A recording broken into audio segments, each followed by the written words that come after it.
All right, so you may or may not have heard in my last video, because it was louder than I thought it was going to be, that I made pork chops the one day, stovetop, the thin, I made it on the stovetop, the skinny ones that we cut with the pork loin. And it was too loud. It wasn't a good video, and I was rambling on more than usual. So I said, we'll try again, and that'll be today. So I've got the pork chops out already. I'm just going to salt and pepper them on both sides.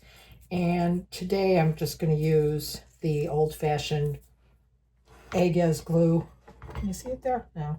Egg for glue method instead of spraying oil or any of that stuff. I'm just going to do it the old-fashioned way. So just a little salt and pepper. I've already got oil heating up on the stove. And I have some thoughts that this is going to be my video. I'm going to try to edit it in a nice program before I put it up, or just to be on the safe side, when it's frying and I'm talking, I'll step back and hopefully you can hear me. I just couldn't get over how loud it was, especially the aluminum foil. Also, side note, I think it's funny that I always say tin foil, like I'm from 1937. The foil pans were loud. I was just like, holy carambola, I sound like I'm banging drum cymbals together. So I'm going to try and be a little quieter. Maybe talk a little less. No, that's never going to be a thing. For those of you who know me watching this, you know. I'm a chatter. Anyway, okay, so we're just going to salt and pepper. Still going to use my shushing it around in the pan. I didn't get out a plate to put them on. Once they're breaded.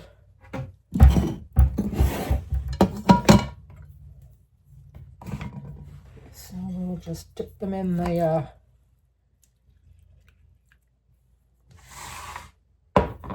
egg. I think we could do 2 at a time since they're thin and small.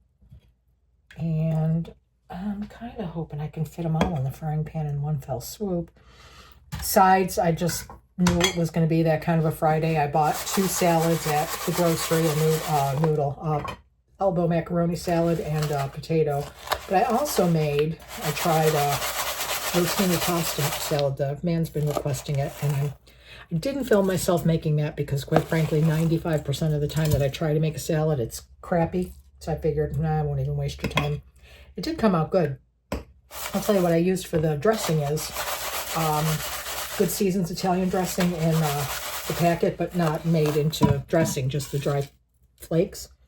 And then it was missing a little bit of something, so I just hit it with a little couple splashes of Ken's Zesty Italian. That took it over the edge into tasty. And it's got rotini, tomatoes. Oh, I forgot I got cheese. I'm going to make some more cubes of cheese to put in a cheddar.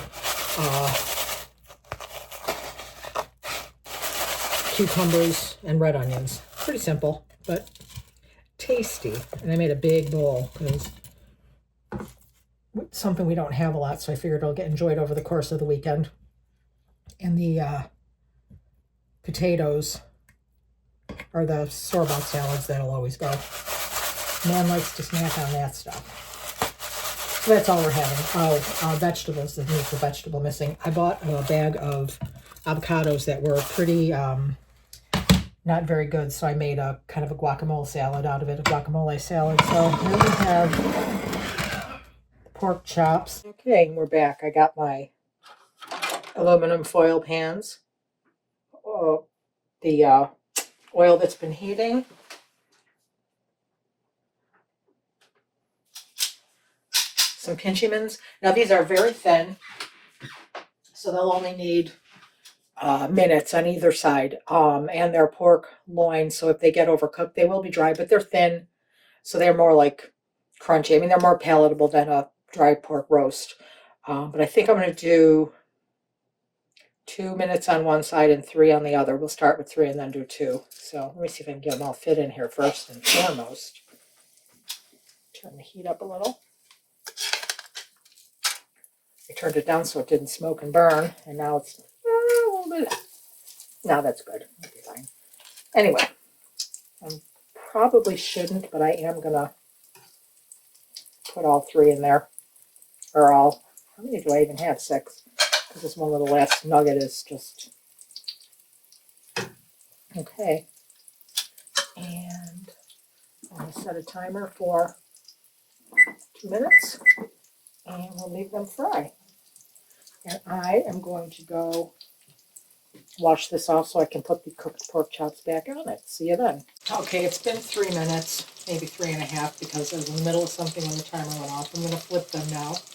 I'm going to say what I'm going to say now before I come up to the stove, because I don't know how loud it's going to be. Because it doesn't feel loud in person. It's the strangest thing. And I watched the chicken video on the TV, the television, and it sounded fantastic. I could hear myself. I mean, it was loud, but you could hear me clearly. And I watched it on my phone, and I was like, I don't even know what I'm saying, and I was saying it. So, anyway, we'll just flip them. And because my oven cooks unevenly, I like to turn it around to the second side. And we'll do, oh, that looks pretty pink. You know what, we're going to do 3 more minutes. I scraped off some of the breadcrumbs here accidentally, and it looks not done. So, turning the heat up isn't really going to help that. Okay, 3 more minutes, we'll be back. Okay, so the timer's going off. That's 3 minutes per side, and I feel like I can still see pink here, so I got the handy-dandy thermometer, and it tells you on there what the temperature should be, and it should be 145 Fahrenheit, and it is not. It's not. So the one in the middle looks very crispy and done, however. I'm going to flip them all over, and I'm going to move them around a little. So these 2 are really brown on both sides. So I'll put this one here. I'll put that one there. Just do, I don't know, another 2-3 minutes. And I suspect that should be good. Because again, they shouldn't have even taken this long. I don't know. Maybe 5 minutes per side sounds about reasonable as opposed to 3. All right, well, another 3 minutes. And this one that was in the middle that was pretty crispy is definitely good. That's 147. This one's 160. Yeah, see, that's odd. These are supposed to, cast iron are supposed to have better. I wonder if it's not on the center. Yeah, that's good. No, that one's good. That one's good. Good, and good. All right, no, they all look good. Maybe it's just needed surface browning on that one, whichever one it was. So they look like they're good, plus they're going to do residual cooking when I take them off and they sit for a few minutes. So take them out, turn the oven off, and turn the burner off. Bring them out. I'm not going to cover them because that'll sog them up and they're going to be nice and crispy. I'm just cooking them in canola oil, by the way. I probably should have put a paper towel down for them to drain on, but I don't think they're that greasy. And there you have it, fried pork chops that I will leave sit for 10 minutes, and I didn't even spend 20 minutes preparing them and cooking them. Turn the timer off, and I'll let you know in the comments how delicious they were. Disregard all of my timing recommendations in that video. 5 minutes, fry them 5 minutes per side, and then take them out. Don't test the temperature of the meat while they're in a hot frying pan. That's going to give you inaccurate readings. I should have known that.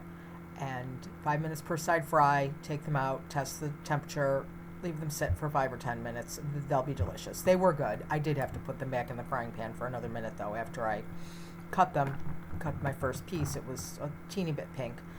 They were great, however, and this is a foolproof, quick recipe. Enjoy.